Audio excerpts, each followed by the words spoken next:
Hello friends, welcome to learn with Janu. நாம் இன்றைக்கி seated 2021 preparation என்ன பார்க்க போகிறோன்னா தமிழ் பெடகாலஜி தான் பார்க்க போகிறோம். CTET 2019 December paper Tamil pedagogy வர கொஸ்டின்ஸ் தான் நம்ம பார்க்க போகிறோம். வாங்க இப்போ நம்ம வீடியோக்குள்ளே போகலாம். இப்போ நம்ம December 2019 paper 2 Tamil as language 1 Tamil pedagogical questions தான் பார்க்க போகிறோம். பேராகிராஃப் அண்ட் கொஸ்டின்ஸ் வந்து தனியாக ஒரு வீடியோவில் பார்க்கலாம்.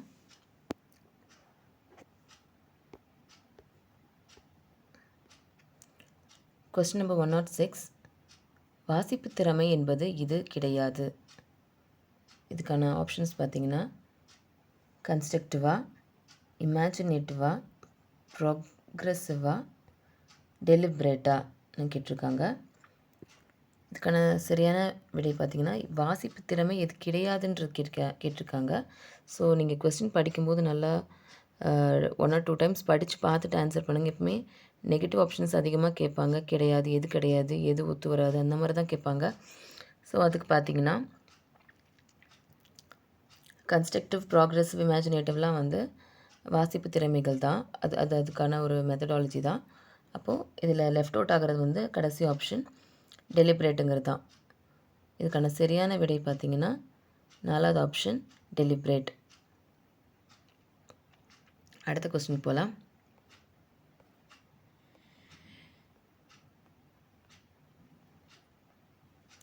நூற்றி 7வது கேள்வி, பின்வருவனவற்றில் எது விரிவான வாசிப்புடன் தொடர்புடையதல்ல அப்படின்னு கேட்டிருக்காங்க. முதலாவது ஆப்ஷன் அது வாசிப்பதில் பெரும் இன்பம் தரும். அது கரெக்டு தான். மொழி கற்பதை அது மேம்படுத்துகிறது. தேர்ட் ஆப்ஷன் அதுவும் கரெக்டு தான். பாடப்பகுதியை முழுமையாக புரிந்து கொள்வதற்கான வாசிப்பு. ஸோ வாசிப்பு திறனுக்கு இதுவும் வந்து கரெக்டான ஆப்ஷன் தான். ஸோ ஆழமான புரிதலுக்குரிய நுட்பமான தகவல்களை படிக்க உதவுகிறது அப்படிங்கிறது தான் வந்து வாசிப்பு திறனுக்கு சம்மந்தமில்லாத ஒரு ஆப்ஷனாக இருக்குது. இப்போ இது சரியான ஆப்ஷன் பார்த்திங்கன்னா 107வது கேள்விக்கு ஆப்ஷன் 2 தான் வந்து சரியான விடை.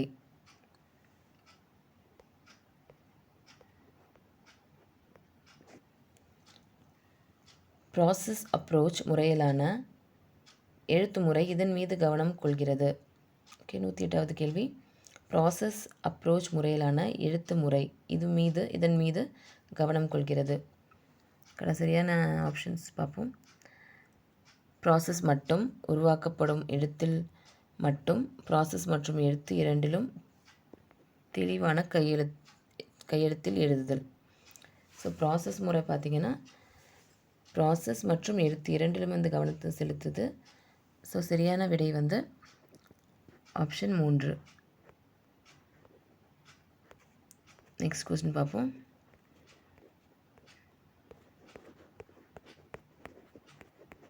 நூற்றி 9வது கேள்வி, மொழி பாடத்திட்டத்தில் இலக்கியத்தை சேர்ப்பதற்கான காரணங்களில் மிக குறைவான முக்கியத்துவம் பெறும் காரணிகள் எது?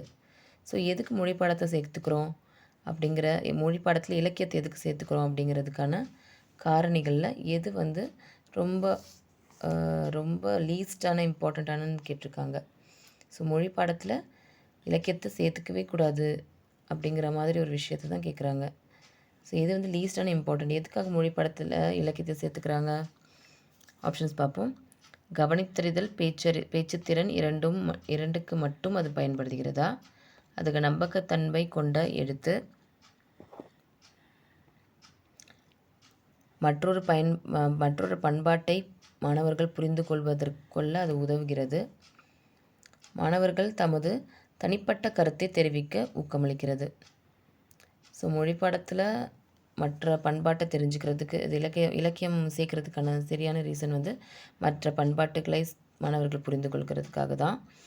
அதுக்கப்புறம் பார்த்திங்கன்னா தனிப்பட்ட கருத்தை தெரிவிக்கிறதுக்கு ஊக்கம் அளிக்கிறதும் இலக்கியங்கள் வந்து கரெக்டாக வரும். நம்பகத்தன்மை கொண்ட எழுத்து இலக்கியங்கள் அதுவும் வந்து பொருத்தமான விடையாக தான் இருக்கும். கவனித்தல், பேச்சுத்திறன் இரண்டுக்கு மட்டும் அதை பயன்படுத்துகிறதுங்கிற கிடையாது.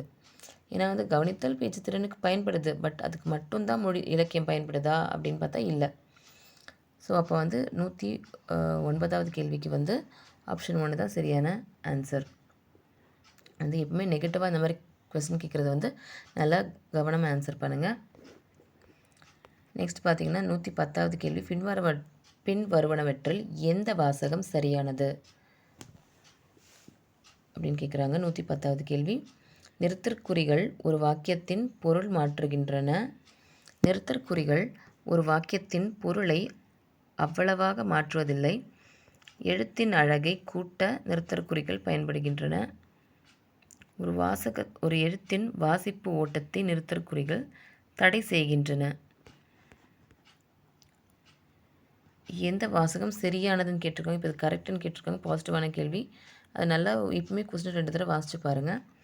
ஸோ வந்து நிறுத்தற்குறிகள் ஒரு வாக்கியத்தின் பொருளை மாற்றுகின்றனவா? நிறுத்தற்குறிகள் அவ்வளவா மாற்றுறது கிடையாதா? நிறுத்தற்குறிகள் வந்து அழகாக வந்து கூட்டுதா? ஒரு எழுத்தின் வாசிப்பு ஓட்டத்தை நிறுத்தற்குறிகள் தடை செய்கிறதா? இதுக்கான சரியான ஆன்சர் பார்த்திங்கன்னா, நிறுத்தற்குறிகள் ஒரு வாக்கியத்தின் பொருளை மாற்றுகின்றது. அதுதான் வந்து மாற்றுகின்றன. அதுதான் வந்து சரியான ஆப்ஷன். ஆப்ஷன் 1 தான் வந்து சரியான விடை.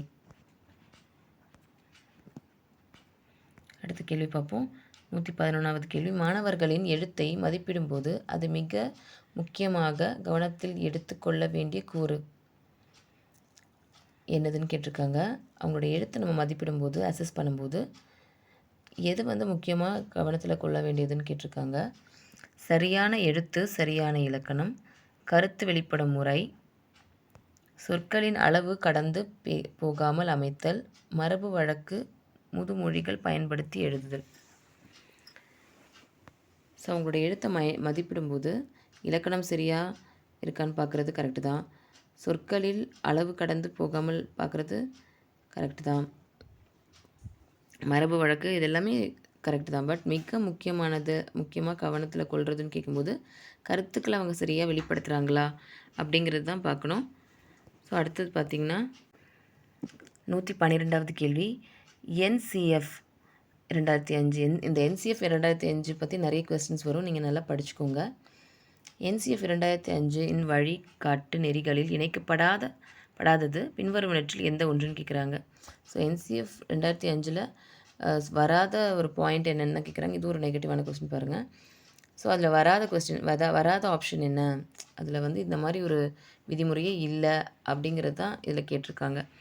ஸோ பள்ளிக்கு வெளியே உள்ள வாழ்க்கையை அறிவுடன் தொடர்பு படுத்துதலா, குறிப்பேடு முறையில் இருந்து விலகியதாக கற்றல் அமைவதை உறுதிப்படுத்துதலா, பாடத்திட்டம் பாடநூலை மையமாக கொண்டிருக்க வேண்டுமா, தேர்வு முறை அதிக நெகிழ்வுத்தன்மை உடையதாக வகுப்பறை நடவடிக்கைகளுடன் இணைந்ததாக அமைத்தல், இந்த மாதிரி கேட்டிருக்காங்க. ஸோ இதில் வந்து பாசிட்டிவாக எப்படி வந்து NCF 2005 national curriculum framework NCFனா, ஸோ அதில் வந்து என்னெல்லாம் பாயிண்ட்ஸ் இருக்குது அப்படின்னு நம்ம பார்த்தோன்னா என்ன பாயிண்ட்ஸ் இல்லைங்கிறது கண்டுபிடிச்சிடலாம். ஸோ பள்ளிக்கு வெளியே உள்ள வாழ்க்கை அறிவுடன் தொடர்படுத்தல் கண்டிப்பாக அது வந்து இருக்குது. அடுத்து பார்த்திங்கன்னா குறிப்பேடு முறையில் இருந்து விலகியதாக கற்றல் அமைவதை உறுதிப்படுத்துதல், அதுவும் வந்து கரெக்ட். குறிப்பேடு மட்டுமே பண்ணுறது கிடையாது. ஸோ அதுலேருந்து விலகி தான் இருக்குது NCFல கொடுத்துருக்க பாயிண்ட்ஸை. அடுத்தது தேர்வு முறை அதிக நெகிழ்வுத்தன்மை உடையதாக வகுப்பறை நடவடிக்கைகளுடன் இணைந்ததாக அமைதல் வேண்டும் அப்படிங்கிறது தான் இருக்குது NCFலையும். பாடத்திட்டம் வந்து பாட நூலை மையமாக கொண்டிருக்க வேண்டும் அப்படிங்கிறது வந்து அதில் வந்து இல்லை நேஷ்னல் கரிக்குலம் ஃப்ரேம் ஒர்க்கில். ஸோ 3வது ஆப்ஷன் தான் வந்து சரியான விடை. 113வது கேள்வி பார்ப்போம். உண்மை தகவல்கள் என்ன நிகழ்ந்தது, எப்போது நிகழ்ந்தது, எங்கே நிகழ்ந்தது, நிகழ்வை தூண்டிய காரணிகள், நிகழ்வின் முடிவு என அனைத்தையும் சொற்களில் விவரிப்பது என்னதுன்னு கேட்டிருக்காங்க. ப்ராஜெக்ட் ஒர்க்கா, அசைன்மெண்ட்டா, அனடோட்டல் ரெக்கார்டா, ரேட்டிங் ஸ்கேலா? ஸோ இதில் நீங்கள் படிச்சிருப்பீங்க, பிஎட் செகண்ட் இயரில் வரும், அசஸ்மெண்ட் ஃபார் லேர்னிங்கில் வரும். So project work, assignment, anecdotal record, rating scale, இதில் பார்த்திங்கன்னா எல்லா ஒன்றுத்தில் தான் வந்து உண்மை தகவல், நடந்தது, எப்போ நடந்ததுலாம் வரும். ஸோ ப்ராஜெக்ட் ஒர்க் அசைன்மெண்ட்லலாம் வந்து இந்தளவுக்கு டீட்டெயிலாக வராது. ரேட்டிங் ஸ்கேல்லையும் அதே மாதிரி தான். ஸோ அனடாட்டல் ரெக்கார்டில் தான் பார்த்தீங்கன்னா டீட்டெயில்டாக வந்து என்ன, எப்போ, எந்த இதில் டேட்டில் நடந்தது அப்படிலாம் கரெக்டாக போடுறது அனடாட்டல் ரெக்கார்ட். ஸோ சரியான ஆப்ஷன் பார்த்தீங்கன்னா 3வது ஆப்ஷன் அனடாப்டல் ரெக்கார்டு. நெக்ஸ்ட்டு 114வது கேள்வி பார்ப்போம். மொழி கற்கும் மாணவர்கள் என்ன நிலையில் இருக்கிறார்கள் என்பதை புலப்படுத்த மிக பொருத்தமான சான்றாக அமைவது எது? ஸோ அவங்க எந்த நிலையில் அவங்களோட மொழி கற்கும் திறன் இருக்குது அப்படிங்கிறது அதுக்கான கேள்வி தான். தேர்வில் பெறும் மதிப்பெண்களை வச்சு கண்டுபிடிக்க முடியுமா? மாணவர்கள் எழுதும் கவிதை பத்திகளை வச்சா, தேசிய பாடத்திட்டம் பாடப்பகுதியை வச்சா, மொழி இலக்குகள் நோக்கங்கள் வச்சா. ஸோ தேர்வில் பெற மதிப்பெண் கரெக்டு தான். பட் ப்ரிசைஸான ஆன்சர் பார்த்திங்கன்னா மாணவர்கள் எழுதும் கவிதைகள் பத்திகள் வச்சு தான் அவங்களோட மொழித்திறன் அவங்களுக்கு எவ்வளோ இருக்குது அப்படிங்கிறது கண்டுபிடிக்க முடியும். ஸோ 2வது ஆப்ஷன் தான் சரியான ஆப்ஷன். 115வது கேள்வி பார்த்திங்கன்னா விகாட்ஸ்கி கருத்துக்கோள் காட்டும் ஸ்கேஃபோல்டிங் மெத்தட் நீங்கள் படிச்சிருப்பீங்க. ஸ்கேஃபோல்டிங் முறைப்படி மொழி வகுப்பு மாணவர்கள் இருவராகவோ குழுவாகவோ இணைந்து மொழி பயிற்சி செய்ய ஆசிரியர் வாய்ப்பு உருவாக்கி தர வேண்டும். அதற்கு காரணம் என்னன்னு கேட்டிருக்காங்க.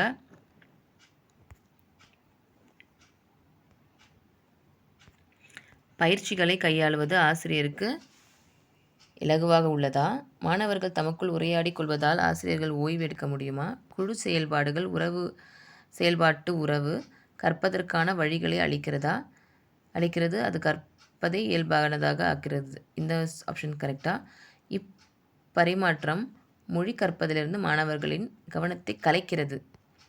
இதுக்கான சரியான ஆப்ஷன் பார்த்திங்கன்னா ஸ்கேஃபோல்டிங் இது வந்து பார்த்திங்கன்னா குழு செயல்பாட்டு உறவு கற்பதற்கான வழிகளை அளிக்கிறது. அது கற்பதை இயல்பானதாக்குகிறது.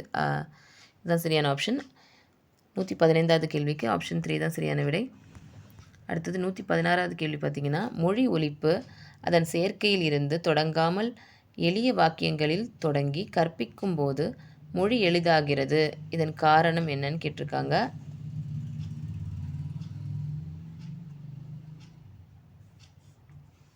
கருத்து பரிமாற்றம் முழு வாக்கியங்களை அடிப்படையாக கொண்டதா?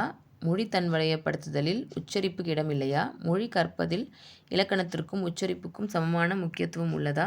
மொழி தொடர்பில் இலக்கணம் மிக முக்கியமான அடிப்படையாக உள்ளதா?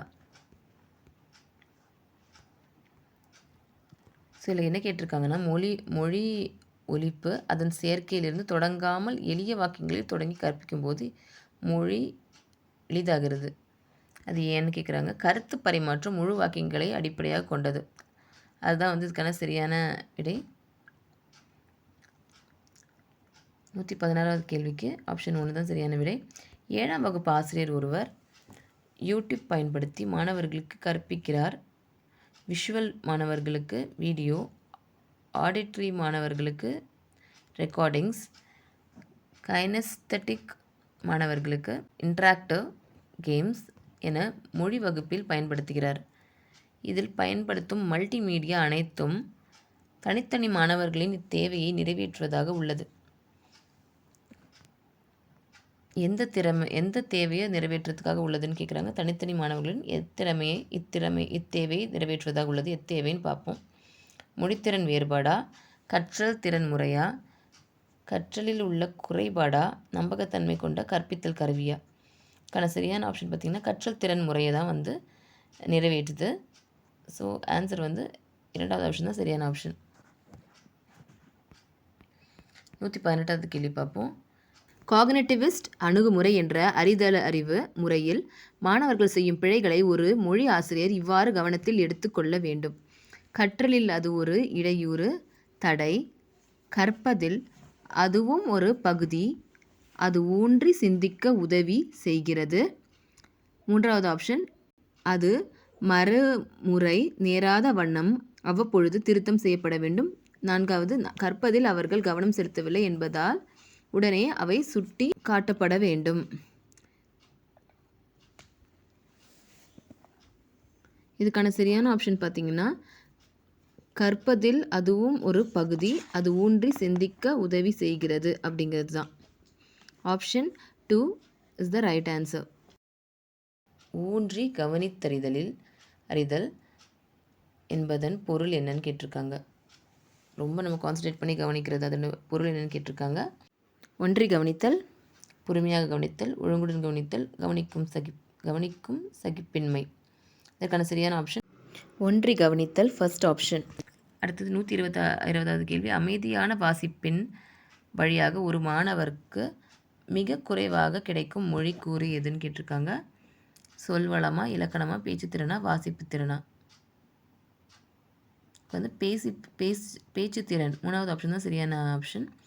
அமைதியாக வாசிக்கும் வழியாக ஒரு மாணவருக்கு மிக குறைவாக, ஸோ அதுவும் அகைன் ஒரு நெகட்டிவ் கொஸ்டின் பாருங்கள்.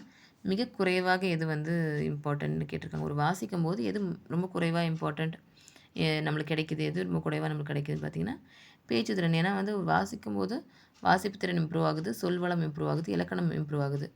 பேச்சுத்திறன் தான் கம்மியாக இம்ப்ரூவ் ஆகுது அந்த டைமில். ஸோ பேச்சுத்திறனுக்கு தனியாக ப்ராக்டிஸ் பண்ணணும், இது வாசிப்பில் அது வராது. ஸோ வந்து சரியான விடை பார்த்திங்கன்னா 120வது கேள்விக்கு ஆப்ஷன் 3 தான் சரியான விடை. ஓகே ஃப்ரெண்ட்ஸ், நம்ம வந்து இந்த கொஸ்டின் பேப்பரில் இருக்கிற மீதமுள்ள pedagogy questions Tamilas paper 2 Tamilas language 2ல் இருக்கிற பெடகாஜிக்கல் கொஸ்டின்ஸை நெக்ஸ்ட் வீடியோவில் பார்க்கலாம். அண்ட் பேராகிராஃப்ஸும் நான் வந்து தனியான வீடியோஸில் போஸ்ட் பண்ணுறேன். தேங்க்ஸ் ஃபார் வாட்சிங் ஃப்ரெண்ட்ஸ்.